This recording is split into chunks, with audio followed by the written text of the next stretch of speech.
Hello everyone, welcome to my channel. आज हम इस वीडियो में कोलाइड्स के क्लासिफिकेशन के बारे में डिटेल में डिस्कस करेंगे, जो बीएससी थ्योरी एग्जाम्स के लिए बहुत इंपॉर्टेंट टॉपिक है। कोलाइड्स के क्लासिफिकेशन को समझने से पहले कोलाइडल स्टेट क्या होता है, कोलाइड्स क्या होता है, ये जानना बहुत इंपॉर्टेंट है।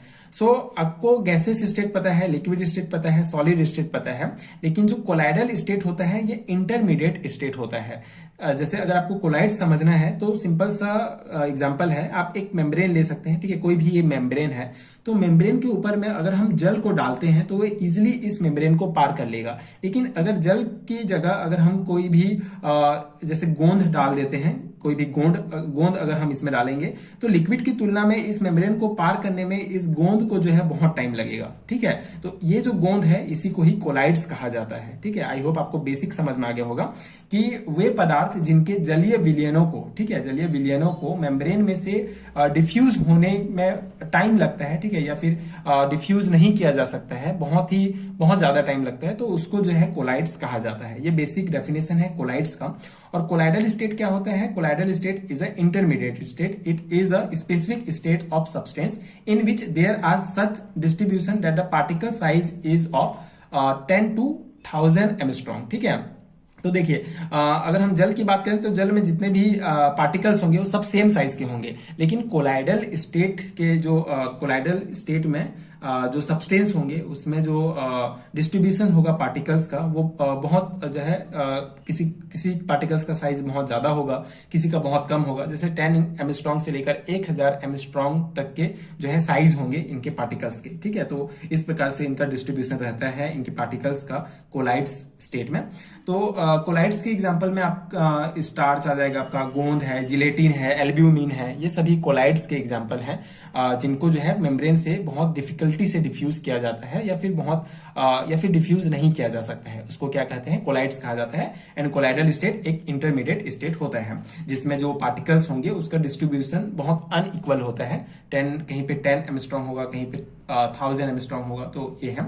Colloidal solution is a heterogeneous system which has two homogeneous phase. One phase is dispersion medium and other is disperse phase, ठीक है। तो जो कोलाइडल सॉल्यूशन होता है वो हेट्रोजीनियस सिस्टम के अंतर्गत आता है एंड इसके जो है दो होमोजीनियस फेस होते हैं। तो ये दो टर्म बहुत अच्छे से आपको समझना होगा, dispersion medium and dispersed phase क्या होता है, ठीक है।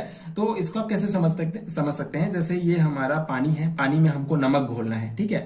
तो यहाँ पे जो है पानी होगा हमारा डिस्पर्सन मीडियम, जिसमें हमारा जो डिस्पर्स फेस है, जो सामान हम इसमें घोलने वाले हैं उसको, जैसे कि नमक, इसको कहते हैं डिस्पर्स्ड फेस। एंड जिसमें जो है ये घुलने वाला है उसको कहते हैं डिस्पर्सन मीडियम, ठीक है। तो ये दो टर्म बहुत अच्छे से आपको समझना है। डिस्पर्सन मीडियम मतलब जिसमें हम किसी चीज को घोलने वाले हैं, जिसमें कोई चीज फैलने वाला है, एंड जो जैसे कि यहाँ पे जल क्या है हमारा डिस्पर्सन मीडियम है, एंड जो नमक है वो डिस्पर्स फेस होता है। जैसे एग्जांपल के लिए इन स्मोक में जो डिस्पर्स मीडियम होगा वो गैस होगा, क्योंकि एंड डिस्पर्स्ड फेस क्या होगा हमारा सॉलिड होगा, क्योंकि जो स्मोक के जो पार्टिकल्स होंगे वो किस में जाके मिलेंगे? गैस में जाके मिलेंगे। तो गैस हमारे यहाँ पे मीडियम हो जाएगा और जो फेज होगा वो हमारा सॉलिड होगा, ठीक है।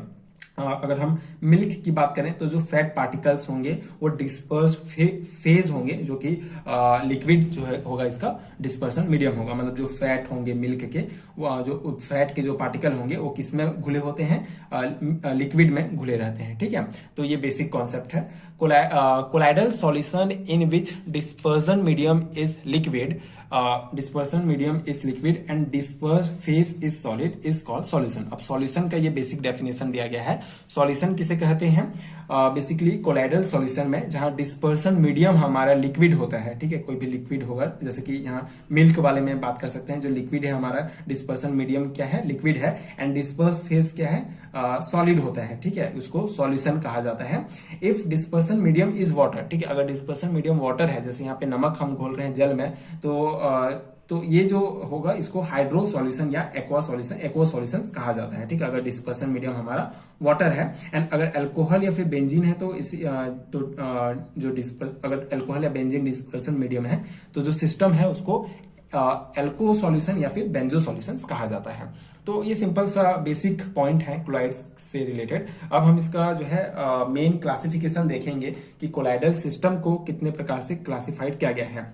तो मेनली 4 बेसिस पर जो है इसको क्लासिफाइड किया गया है। पहला है on the basis of nature of dispersion medium, ठीक है, डिस्पर्सन मीडियम के नेचर के बेस पर जो है इसको क्लासिफाइड किया गया है। फिर on the basis of attraction between disperse phase and dispersion medium and on the basis of charge, ठीक है, चार्ज के बेस पर भी and on the basis of molecular size, ठीक है। तो पहला हम देखते हैं on the basis of nature of dispersion medium. So this classification is based on the nature of dispersion medium in which colloidal particles are immersed on the basis of dispersion medium colloidal system are named differently, ठीक है। तो जिसमें जो colloidal particles जो emerge होंगे, जो dispersion medium होता है उसके बेस पर जो है इसको क्लासिफाइड किया गया है और इसके आधार पर जो कोलाइडल सिस्टम होते हैं उसका नेम जो होगा वो डिफरेंट होता है। जैसे हमने पहले भी देखा, जैसे अगर हमारा डिस्पर्सन मीडियम वाटर होगा तो जो कोलाइडल सिस्टम का नेम होगा उसको हाइड्रो सॉल्यूशन या फिर एक्वा सॉल्यूशंस कहा जाएगा। अगर डिस्पर्सन मीडियम बेंजीन है तो बेंजो सॉल्यूशन, अल्कोहल है तो एल्को सॉल्यूशन, एंड अगर एयर है हमारा डिस्पर्सन मीडियम तो एरो सॉल्यूशंस कहा जाता है।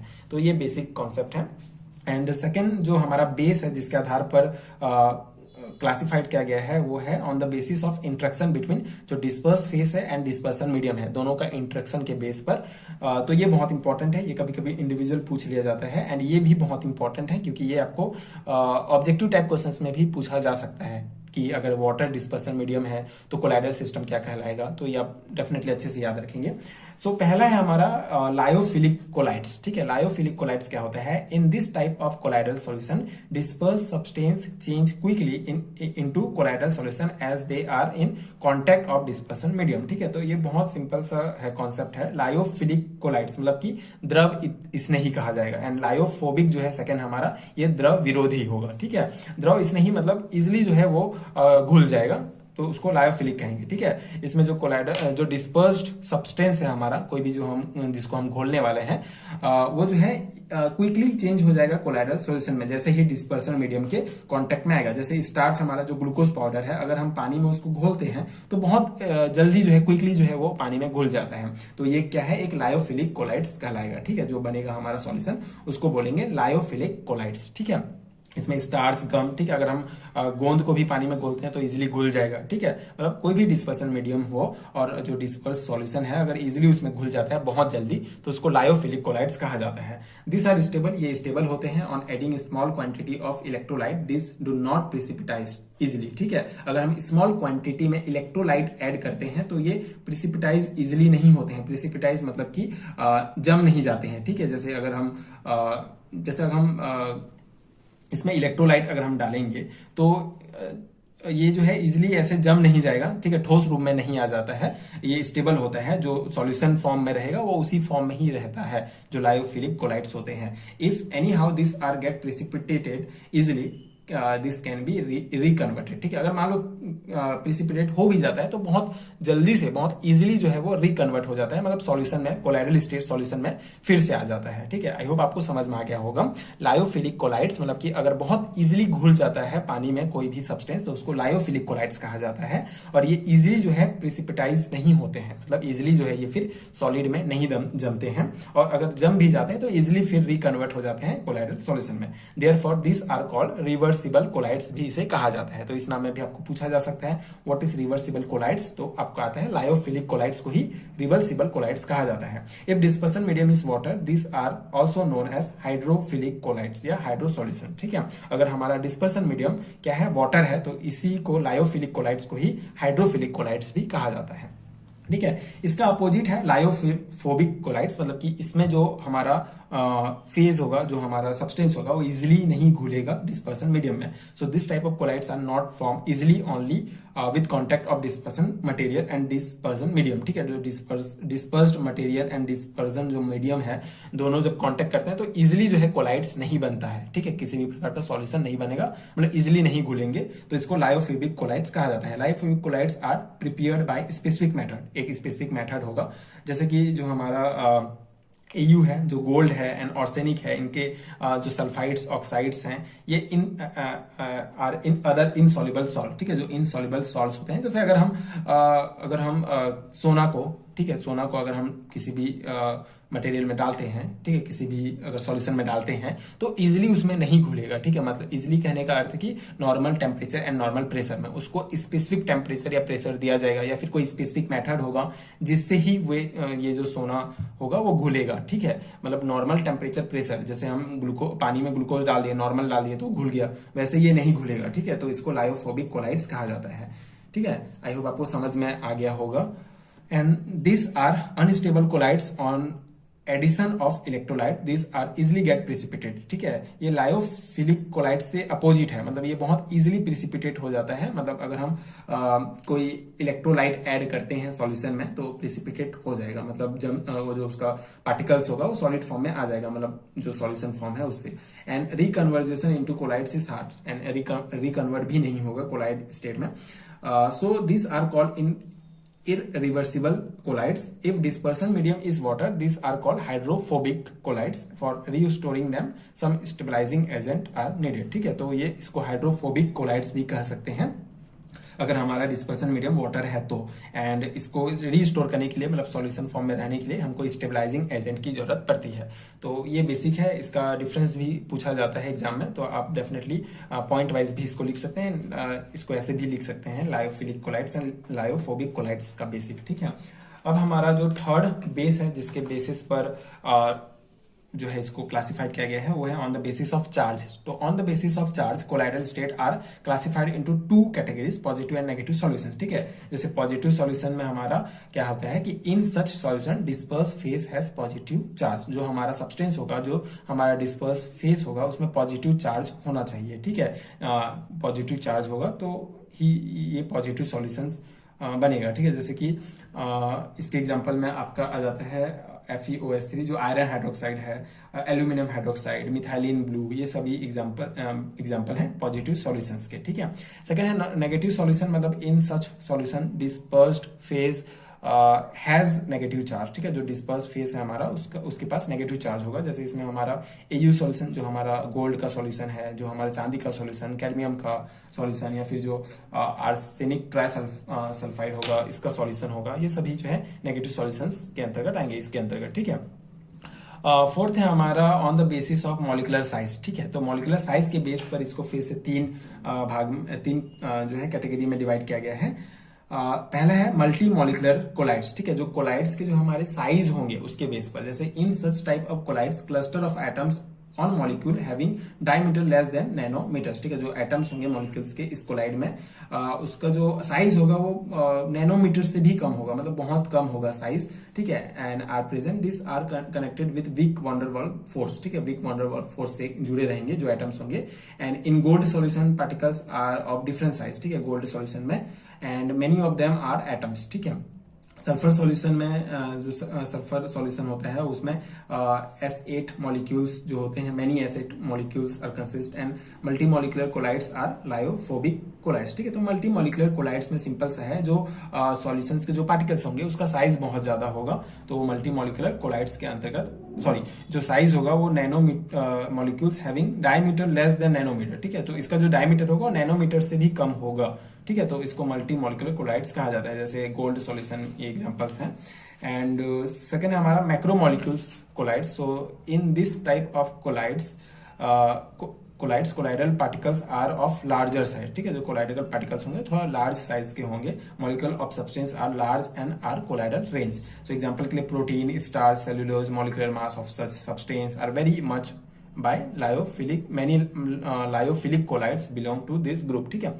तो सिंपल सा कॉन्सेप्ट है, जो लायोफोबिक कोलाइड्स होंगे, लायोफोबिक कोलाइड्स मतलब कि जो इजिली नहीं घुलते हैं वो मल्टी मॉलिकुलर कोलाइड्स होंगे। एंड जो इजिली घुल जाते हैं जैसे स्टार्च पाउडर, प्रोटीन पाउडर घुल जाए है, पानी जो हमारा डिस्पर्स मीडियम होगा उसमें इजिली घुल जाएगा, तो मैक्रोमोलिक्यूल्स कोलाइड्स होंगे, ठीक है। एंड थर्ड टाइप है associate colloids. So this are colloids which behave as strong electrolyte at low concentration but at high concentration exhibit colloidal properties. ठीक है, तो ये एसोसिएटेड कोलाइड्स क्या होते हैं? ये ऐसे कोलाइड्स होते हैं जो behave as strong electrolyte at low concentration. ठीक है, अगर इनका कंसेंट्रेशन लो होगा तो ये स्ट्रॉन्ग इलेक्ट्रोलाइट की तरह बिहेव करेंगे, लेकिन जैसे ही इसका जो कंसेंट्रेशन है बढ़ाया जाता है तो ये इनमें कोलाइडल प्रॉपर्टी शो हो जाता है। तो इस प्रकार से एसोसिएट कोलाइड्स का फॉर्मेशन हो जाता है। एंड इसके एग्जांपल में आपका sodium stearate are strong electrolyte at low concentration but at higher concentration stearate ion associate to form associate colloids. ठीक है, तो लो कंसेंट्रेशन होगा तो जो सोडियम स्टीरेट है हमारा वो स्ट्रॉन्ग इलेक्ट्रोलाइट होगा, लेकिन जैसे ही कंसेंट्रेशन बढ़ा देते हैं तो ये फिर कोलाइड्स बनना स्टार्ट हो जाता है। ठीक है, जिसे मिसेल्स कहा जाता है, जिसको आगे हम डिटेल में समझेंगे। सो मिसेल्स हैव अप्रोक्सीमेटली 100 मॉलिक्यूल्स। ठीक है, तो ये बेसिक कॉन्सेप्ट है। आई होप आपको समझ में आ गया होगा एंड ये नोट्स आपके एग्जाम प्रिपरेशन के लिए हेल्पफुल रहा होगा। तो इस प्रकार से इसको कंप्लीट जो है क्लासीफाइड किया गया है कोलाइड्स को, एंड ये मैंने बेसिक आपको समझाया एंड नोट्स प्रोवाइड किया जो आपके एग्जाम प्रिपरेशन के लिए हेल्पफुल होगा। Colloids and surface state chemistry again physical chemistry का एक बहुत ही इंपॉर्टेंट यूनिट है। सो अगर आपके सिलेबस में ये यूनिट एंड ये टॉपिक्स दिए गए हैं एंड अगर आपको इस यूनिट का कंप्लीट हैंडरिटन नोट चाहिए पीडीएफ फॉर्म में, तो नीचे डिस्क्रिप्शन बॉक्स में आपको पीडीएफ स्टोर का लिंक मिलेगा, आप चेक कर सकते हैं, वहां से आप हैंडरिटन नोट्स डाउनलोड कर सकते हैं। एंड नोट्स डाउनलोड करने का फायदा यह है कि आप नोट्स लेके डायरेक्टली उसको प्रिंट करके अपने एग्जाम की प्रिपरेशन कर सकते हैं। उस पीडीएफ में ये सभी टॉपिक्स डिटेल में कवर होंगे, स्पेशली थ्योरी एग्जाम के पर्सपेक्टिव से नोट्स बनाया गया है, तो आपके एग्जाम प्रिपरेशन के लिए डेफिनेटली बहुत हेल्पफुल होगा। एंड नेशनल एजुकेशन पॉलिसी 2020 के अकॉर्डिंग जो न्यू सिलेबस प्रोवाइड किया गया है उस अकॉर्डिंग अपडेटेड हैंडरिटन नोट्स हैं। तो डेफिनेटली अगर आप नेशनल एजुकेशन पॉलिसी 2020 के सिलेबस के अकॉर्डिंग प्रिपरेशन कर रहे हैं बीएससी या एमएससी लेवल के एग्जाम्स के लिए, तो उसमें भी आपके लिए ये नोट्स बहुत हेल्पफुल होगा। Thank you so much for watching.